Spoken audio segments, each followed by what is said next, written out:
episode 3 of Gumbo Life, the podcast. Our guest today is Kelly Clayton. Kelly is a writer, poet, playwright, workshop facilitator, and one of my closest friends. She's here with us today to talk about her new book of poetry, Mother of Chaos, Queen of the Nines.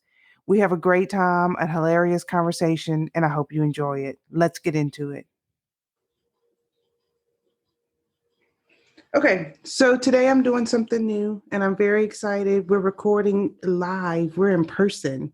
I can see her and I can touch her. I'm with Kelly Clayton today, you guys. So this is going to be a really good conversation. We're going to talk about her new book. We're going to talk about her story of meeting my mom, which is one of my favorite stories ever, and just a lot of good stuff. So thanks for joining us. And let me tell you a little bit about how we met. So it was all with the Facebook. When was that? Oh, Lord. I moved back to Louisiana from New York City in 2010. And so it must have been about 2009 when the two of us started to correspond, because I was emailing with you back and forth, and on Facebook, I discovered the Creole Heritage Center and then got in touch with you about, some genealogical research I was doing, and also the possibility that I might be moving home. So we began to talk before I got here. Yeah, so that's why I always tell everybody that I'm the reason why you moved here. That's very funny.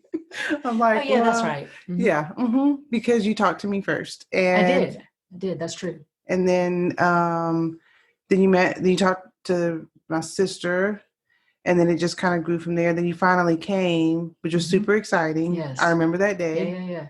Yeah. And like today, it was real life, because y'all know we don't get to see people in real life anymore. So this is exciting that I get to see my friend. So we're in my little cozy space, y'all.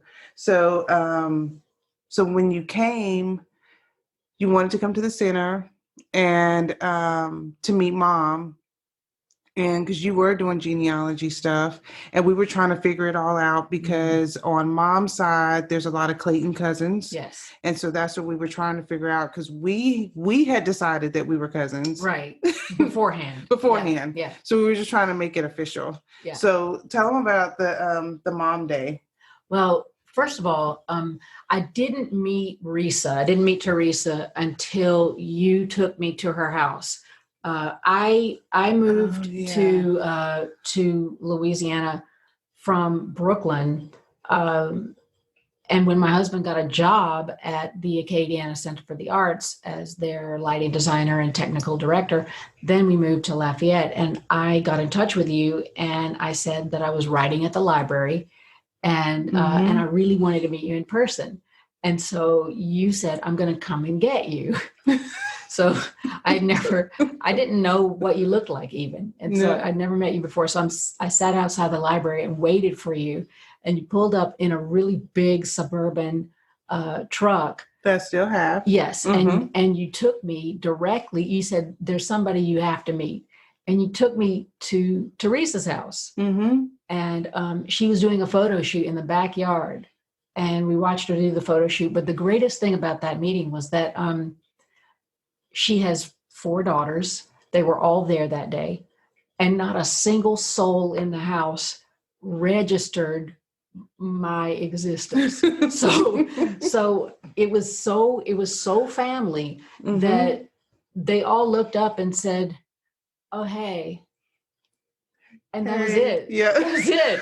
And then I was just expected to, I guess, dig around in the cabinets and get my own whatever. And so I knew right then that it just felt like home. And then we made the decision to, I was going to meet you in Natchitoches. Yeah. To meet your mom. And you were already there at the time. I think you were living there. I was living there then. I think so. Yeah.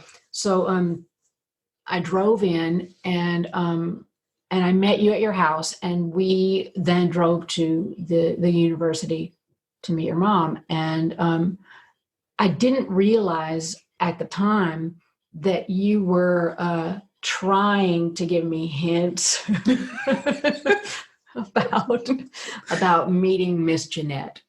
And you said stuff like, well, she's very organized, and she's very, very serious about her work. And I didn't, that meant don't clown. It meant mind your manners. And I knew this. It was like I started to pick up on it after about, I don't know, 45 hints or so.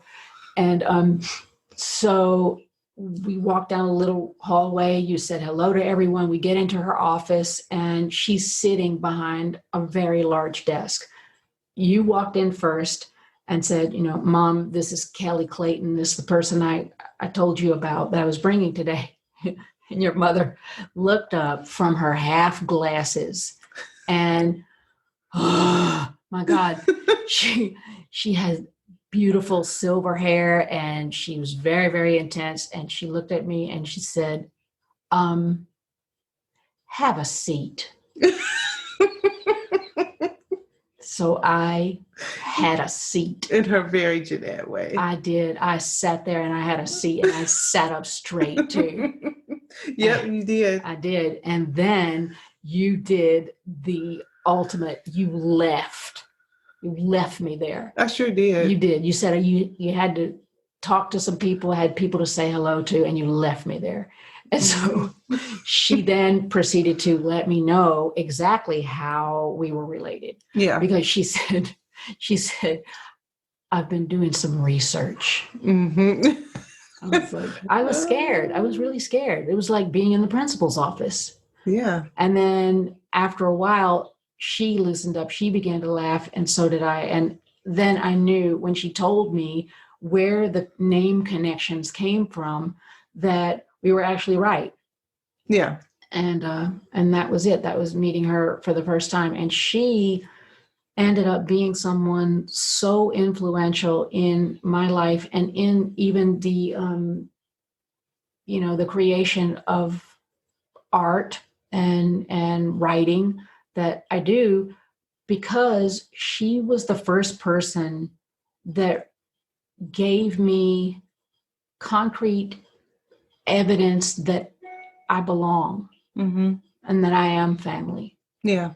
Yeah. She was really good at that. Very much. Making sure that everybody fully understood whatever it was that somebody was trying to figure out or they were unsure about. She made sure, or if they had a question, that they understood, and she had facts and she had data, and that was her thing. And she was super smart and made you feel like, oh, yes, and validated. Absolutely. Well, she helped me to understand that a couple things. One, that the genealogical work that I was doing was definitely valid, and a lot of it was correct. But also, she taught me how to recognize when too many people have the same name, or how to navigate these ways of doing genealogical research that I just didn't know. Yeah.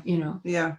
And she would do that a lot. And I think a lot of people don't realize that when you are researching, especially Creole families, that you may have 6 spellings of a last name, but it's all the same family. Yes. And that she would explain that part a lot. And that was one of the things that she started doing, was putting in every spelling possible of that name, so that when you would search for it in her database, it would come up.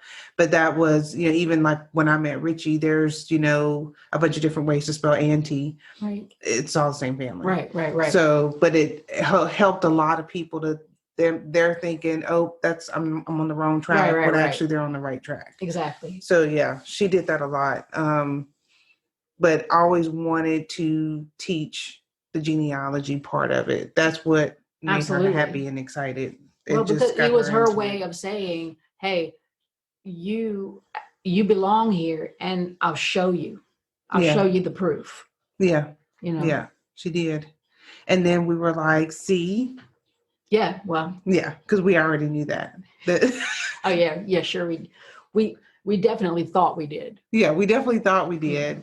But once she officially said, yes, here's the connection, then we were like, yes, we already knew that. Thank you, though.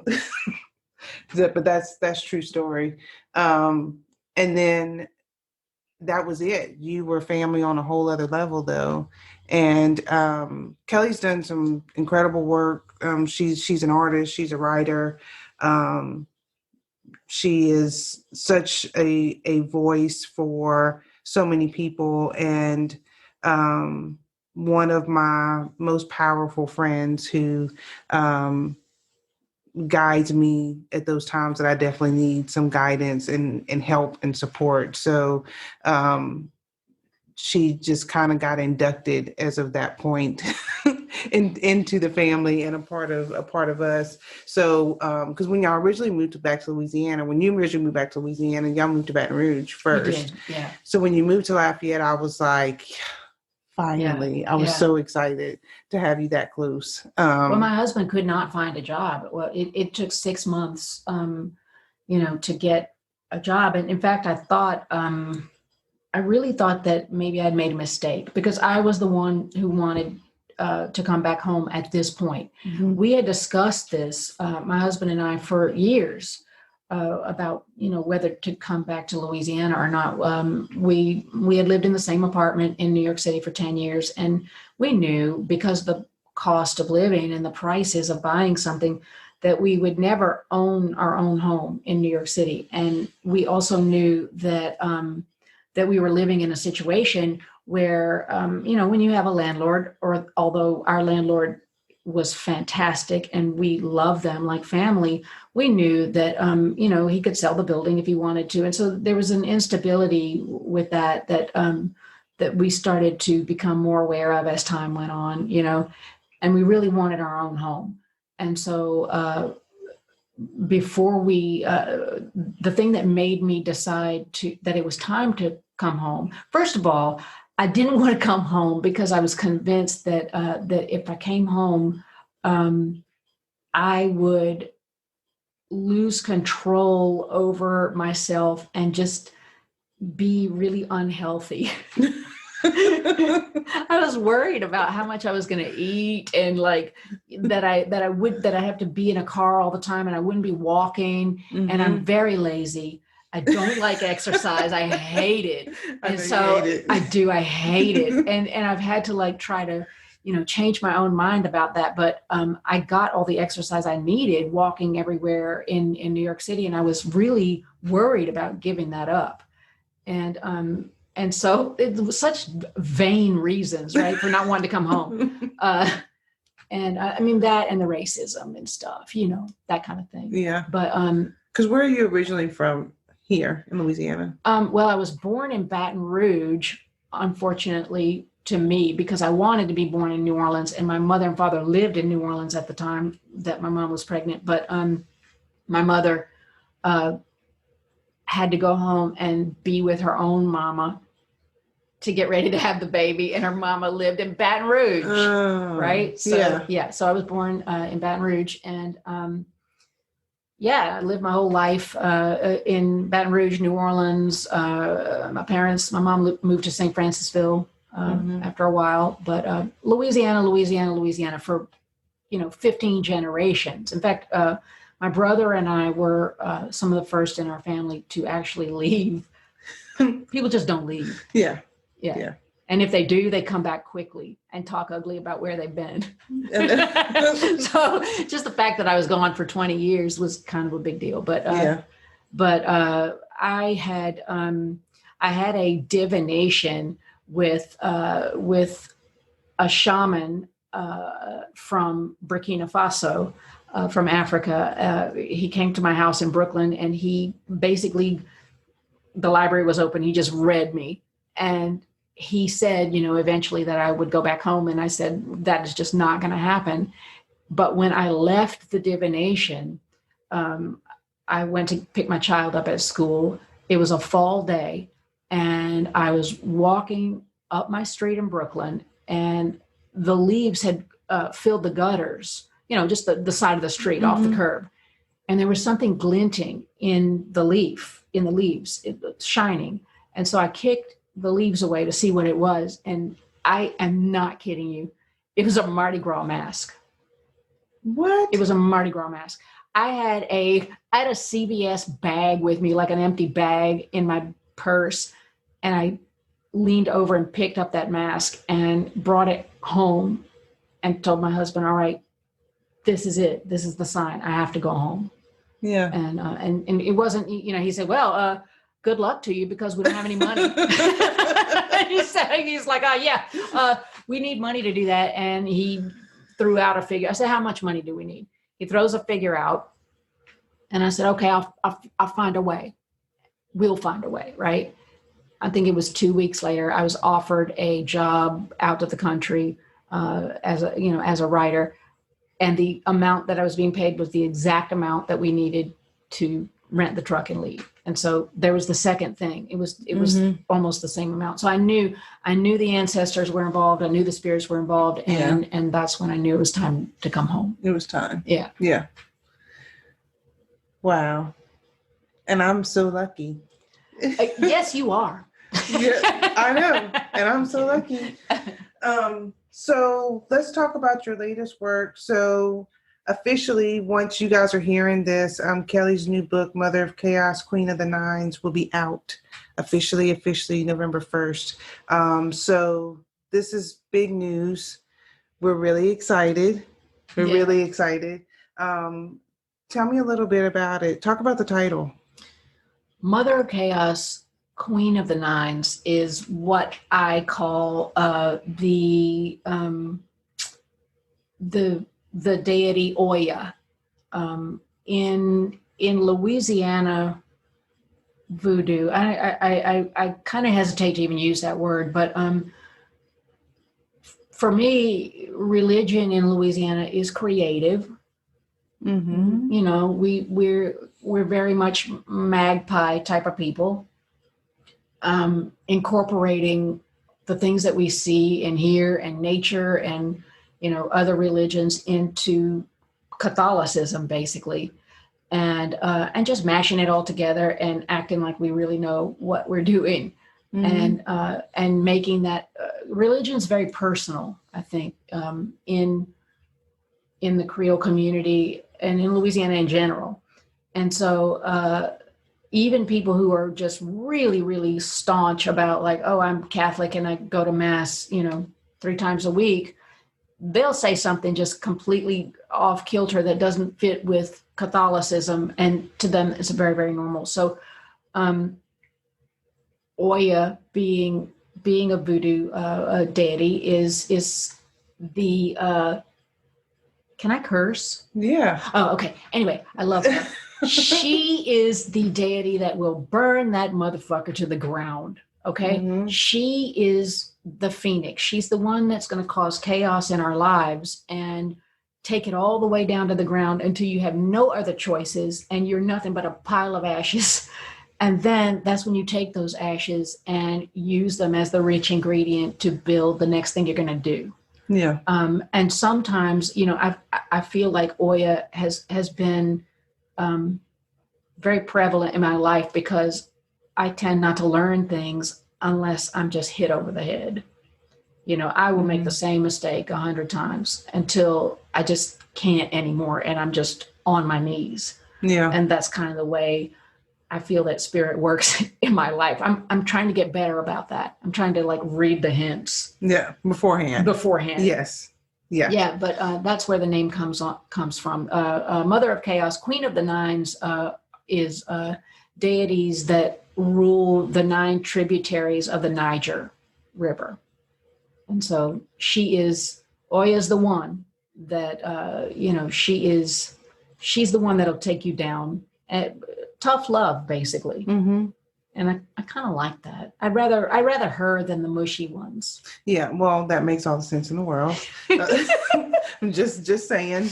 So this book is a collection of your work of poems, mm-hmm. and it's broken up into 3 different sections of the book. Can you talk about that a little bit and why you broke it up that way?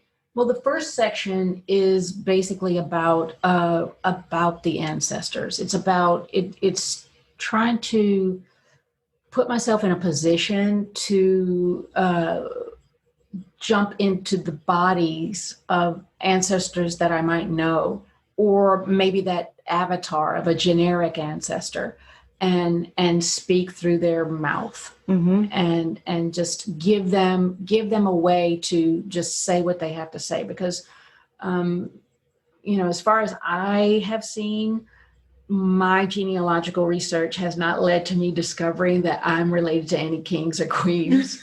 Like, I am not a descendant of anybody of any fabulosity, except in my own definition of fabulous. Yeah. So we have a lot of really cool, like, criminals and people who caught the red ass and threw themselves off of a pier because they were angry about something, and just all kinds of shenanigans, which is the greatest thing I can think of. But so that's the first section. The second section is called This Middle World is Fire, meaning that this world that we're living in right this minute is it's the material that Oya is going to burn up, because it's chaotic, because it's, because we're confused. Right. And so the middle part often comes from a place in myself that was very much searching for who I was in this world, trying to find out where I fit. And there's a lot of sorrow. There's a lot of hard times in the middle. And then, the third section is basically, the results of that, the coming through it. Right. The other side. Yeah. Yeah. And what happens what do you do with it when you do discover who you are? How do you move from there? Right. Well, I cheated, so I got to read some of it. And so when Kelly got here today, I said, I have a favorite. I think this is my favorite so far. Can you read it for us? Of course. I'll let you know a little bit about it before I read it. The poem is called Carmelite, and Carmelite is the name of my great grandmother. That's my grandfather's mother. She never spoke a word of English. She only spoke Creole French, and she was a young woman in Point Coupee, Louisiana, who living her life. And she was proposed to by a man in her town who used to be married to her first cousin. And her first cousin married this man, had 8 children with him, and she died in childbirth, of course. Of course. And so the man has 8 kids, and, he turned his eyeballs her way. And I guess I imagine that she didn't have much of any other choice, because I cannot even imagine saying yes to this man. Please, I think the youngest children were still in diapers, when he lost his first wife, her first cousin, by the way. Yeah. Okay. So he didn't look very far for a wife. This poem just kind of gives her a little bit of a voice about how maybe she thought she was going to cope with all this. Okay. Carmelite. Church dress hangs on bedroom hook. Shoes, 2 pairs. Don't want to wear them out, so I don't wear them at all. On my wedding day, I forgot. Quilts, dishes, jars of muscadine wine. We couchons de lait under dour oaks, dance until blood moon singes night clouds. Maybe I took one full breath before babies dropped from my body. Mama sits me down Saturdays, cast iron kettle of soapy water on the porch. She bathes my arms, legs, feet, and hair, bubbles cream bright. I sit in the sun, close my eyes.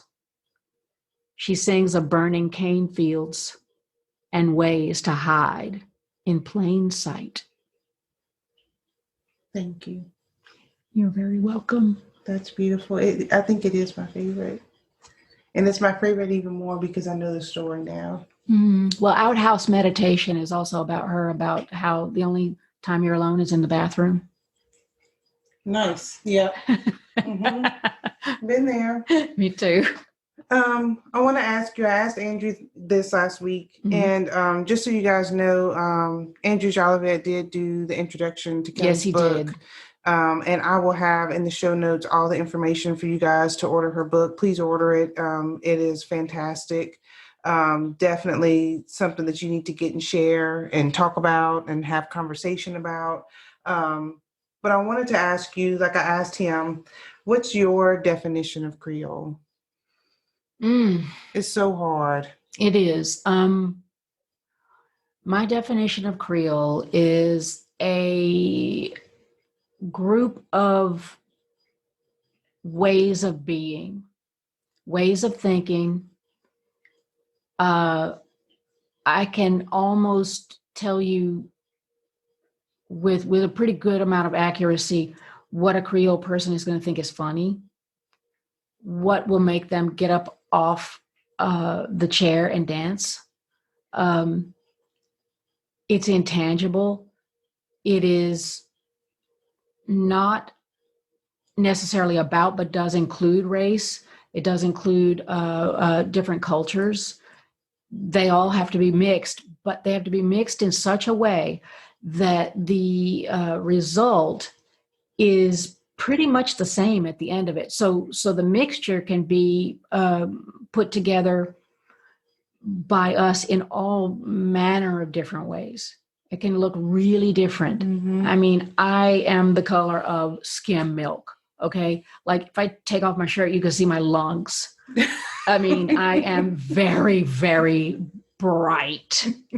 And, you know, and others are very dark. It doesn't, like skin color has very little to do with it, but it's a knowing. It's a thing where we can say one phrase to one another and then know. Right. And that I think for me is the definition of Creole. Like I don't really go by any measurable criteria, if that makes sense. Right. But that's the magic of it. Yeah. Yeah. I think so too. Yeah. Thank you very much. You're welcome. Thank you. I love you. I love you too. Can we keep drinking? Yes. Okay. Thanks for being my friend. Oh, you're very welcome. I hope you enjoyed that conversation between Kelly and I. We had such a good time. She is just an incredible person. She has brought so much value and focus and purpose and just true love to my life. And I'm so honored that through this medium, I get to share the wonderful people in my life with you. If you were interested in her book and you want to know more about her, you can find her at kellykclayton.com. That's KELLYKCLAYTON.com. You can also pick up a copy of Mother of Chaos, Queen of the Nines from the Painted Horse Press. I'll have the link, Kelly's contact information, everything that you need in the show notes to pick up the book and to get more information. Thanks so much, you guys. I really enjoyed this episode, and I hope you did too. Hi, friends, and don't forget to shop the Gumbo Life store at www.gumbolife.com. Post your pictures on social media and your Gumbo Life gear. Hashtag it Creole Lifestyle. Music by Cody Cassard. Editing and production by Tracy Ante.